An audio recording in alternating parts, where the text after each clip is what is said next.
just can't stop, won't stop hustling. Grinders and grindettes, greetings and salutations. Listen, I go by the name of the Black Abstract. If you're new to the channel, make sure you like, subscribe, hit the notification bell, all that good stuff. I appreciate everybody who's been rocking with me. We headed into a new year. So with new year, you know it comes new things. And new things today is Boba Fett. The book of Boba Fett was finally released. We can all rejoice. I was going through my Mandalorian fix, man. I'm like, yo, I was scratching like, man, when is the new Mandalorian gonna come out?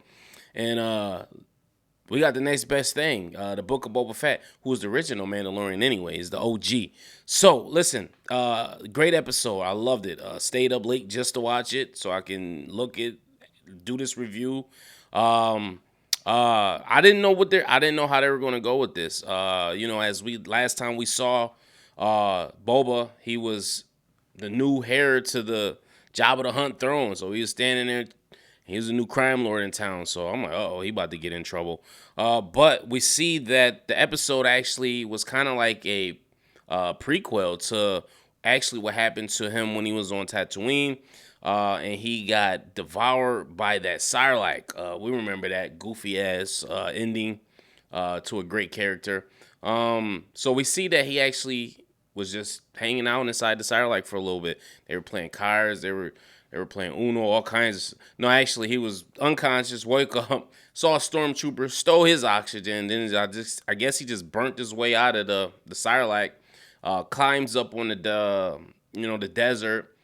He's dehydrated. He's famished, and passes out. And a group of thieves come and steals his equipment.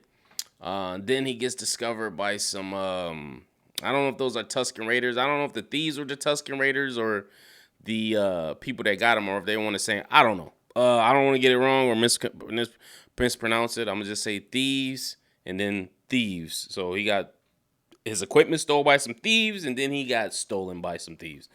And they actually enslave him.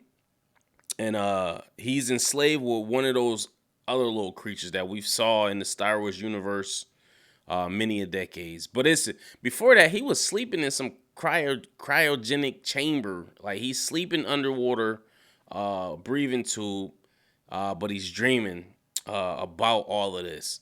And obviously, it's some trauma there. He has some PTSD.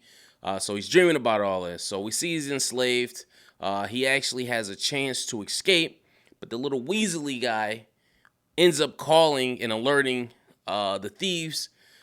He actually knocked out the lizard dog, which was impressive in itself, and used the teeth. So he's escaping. He runs away. He winds up getting caught, obviously, by the lizard dog. And then he has a one-on-one battle with one of the thieves. He gets easily outclassed because he's dehydrated. He's all scaly. He hasn't had water for days. And he gets enslaved again. Now, go back to present day. He wakes up. He's a new crime lord. People are giving him gifts. Coming to just, I guess, like, listen, hey, we don't want no issues. Here, you can have this. We get a visit from some guy who's a representative of the mayor. And he actually wants something from Boba in return. Boba's like, listen, you don't get nothing. Get the hell out of here before I kill you. And the guy, he's like, yo, watch out for this guy. And sure enough, we don't know if it was him that sent somebody, but he goes into town later and he gets attacked by some ninja guys. And I'm like, listen, there's some ninjas now in the Star Wars world. Like, this is crazy. Like, when did they got ninjas? But I wasn't mad about it. Before that, though, we actually see two characters from original Star Wars, those green pig guys. They're still alive. And they pledged their allegiance to Boba now, so they work for him.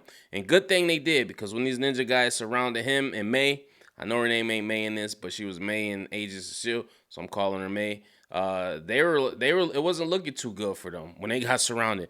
Luckily, the green guys came, helped them, and they wind up getting a drop on them. Boba still isn't who he used to be. He's not the Boba Fett from Return of the Jedi or Empire Strikes Back. He's not that. He's old now. He's older now. He's not as smooth as he used to be. But hey, shit happens. So he's getting electrocuted and he's passing out. May actually winds up going after two of the ninjas. She gets rid of one. And he's like, listen, I need her back alive. or he's like, bring him back alive. And so she winds up, I guess, bringing Boba back alive. That's where it cuts off. We actually see the green guys put him back in the cryogenic chamber. I don't know if this is a cryogenic chamber. I know that's the thing Michael Jackson used to be in. It looked like that. That's what I'm calling it. And he winds up getting back in there, filled with water. I don't know what that's about, but I want to try it out. It looked like it's something different. But flashback or fast forward or however whatever it is. We see that he's getting taken on an adventure by one of the youngling thieves. And they have him digging up water with the little Weasley guy. The Weasley guys uncover some scaly sand monster, Centaurian looking dude. He winds up getting eat up and devoured originally. And listen, he had no problem being a slave. Boba was like, listen, I could have got away if it wasn't for you. He's like, I'm like, yeah, he's about to die. He winds up getting eaten by the Centaurian. The little youngling thief's about to get ate, and I don't know why Boba didn't let him eat him, but I guess he figured, hey, listen, I'm in the middle of nowhere. I don't know what's going on. But he winds up getting his chains on this Centaurian, decapitating him and killing him. And I'm like, wow, that's crazy. He doing all that with no water. But the youngling, being a youngling, he takes the head. He's running back to the village. And he winds up telling all the other thieves that Boba, I guess, saved them. We don't know what he's saying, but his motions look like that. And I'm like, oh, okay, that's what's up. He didn't act like he did it, which wouldn't have been believable anyway. But we see he got the respect of the thieves, and at the end we see him hand them a water. And I guess he's part of the tribe now. So all in all, yo, this was a great episode, man. Listen, you can't go wrong with these type of episodes, especially when you got the nostalgia from the past that you can bring in, and surprise characters you could pop in here and there.